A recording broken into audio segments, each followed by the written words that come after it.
So, Bhagwan Krishna tells us, connect with Bhagwan. If you connect with Bhagwan through any of the sadhanas, maybe jap, maybe kirtan, maybe pujan, maybe archana, maybe vandanam. So many bhaktis are there, 9 forms of bhaktis are there. Through any one of them, connect with Bhagwan. When you connect with Bhagwan and you will do it, you will get some prasad. What was that prasad?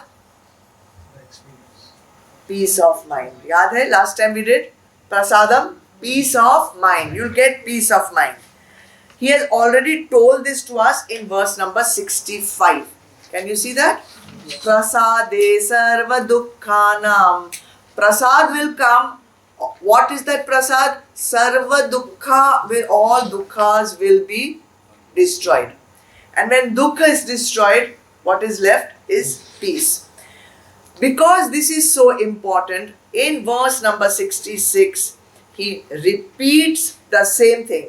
In verse 65, he said, connect with God, you'll get peace.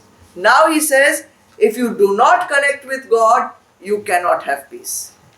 Same thing in the negative way. So that इतना भी नहीं समझा तो ऐसे समझो, ऐसे भी नहीं समझा तो ऐसे समझो. Whole Bhagavad Gita, he is going on finding new ways of saying the same one thing. But why is it that we cannot get it once and for all? So there's a story in Vedant.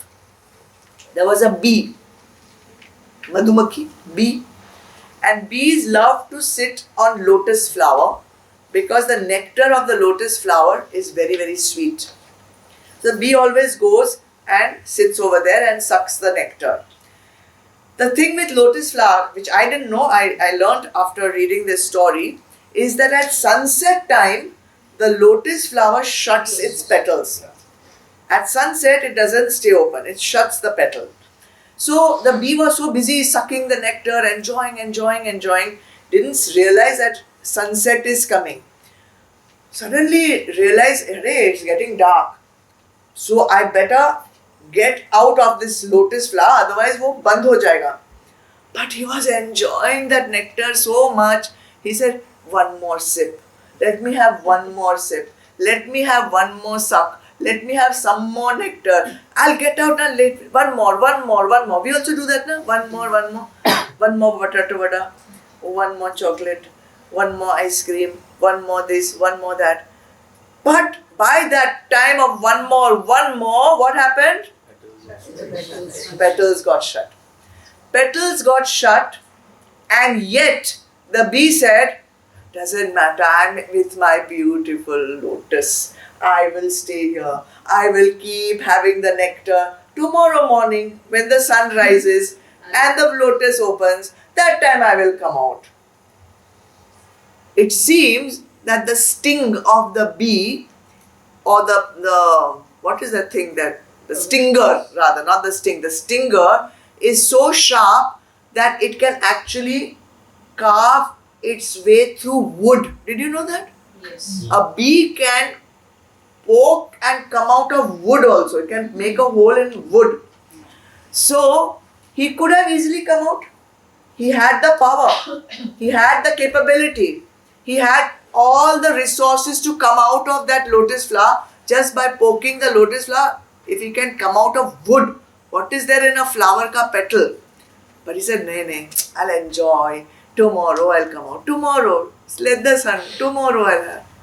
But in the meantime, an elephant came by, saw the lotus flower and ate it up.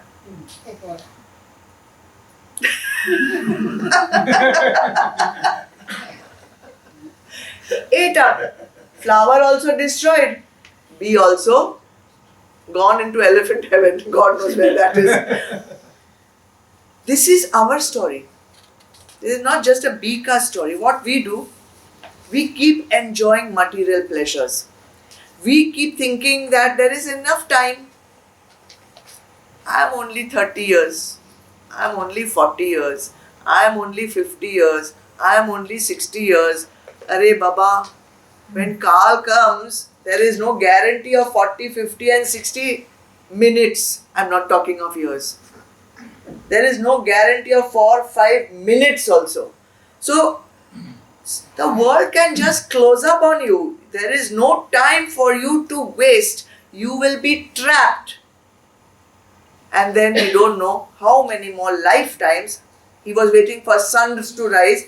We don't know how many more lifetimes we will need to come out of our little lotus flower trap. Okay? So Bhagwan is explaining, and all this is there, right, in Bhagavad Gita. It has already been told to us in chapter 2. Everything has been told already to us 4 times.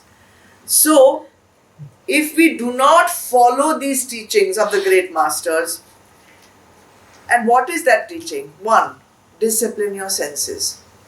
I'm telling you the simplest उपदेश of भगवान कृष्ण. पहले इंद्रिया को control करो. Learn from the lessons that life is giving you. जो karma you are facing, there is a lesson in that. You learn it and don't repeat that mistake again. Otherwise, we don't know when that flower will close. Learn the lessons of the Shastras, what the sons are telling you. Learn the Updesh. Follow it. Don't just write it down. Follow it. And if you do that, all sansarik dukhs will disappear. Sansarik dukhs will disappear. All sansarik dukhs start because of attachment to Vishay. If you have no attachment to Vishay, you will not ever face dukh.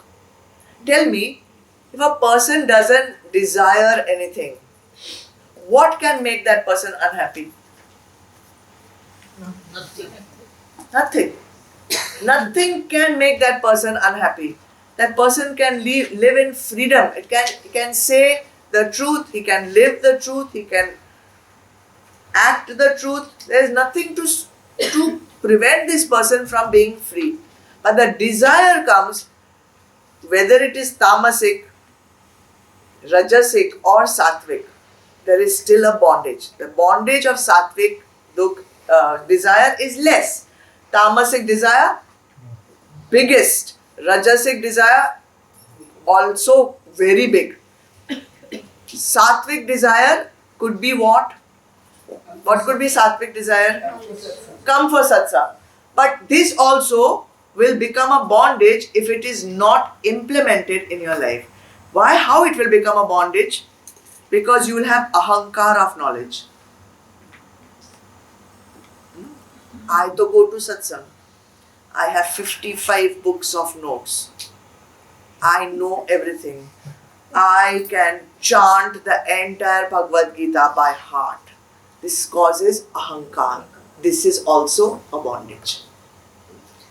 So, if you are coming to satsang, let that sattvic desire be, let me become the best possible person possible. Let me follow the updesh. Let me follow the method, the path, the art, the science of reaching Brahma. That is a sattvic desire worth having, and one should have also. Shastras compare material desires to itching eczema. Eczema, you know? Yes, it doesn't go. Skin disease. And it itches a lot. So when you have a material desire, it keeps itching you, and the more you scratch, the more it spreads and the deeper it goes. The more you go on thinking about it, the more you go on fulfilling it, the more you go on indulging your desire, the worse they become. So there is no happiness. There is no happiness for anyone who is in the state of material indulgence. There is no possibility. Bhagwan is very clear about it.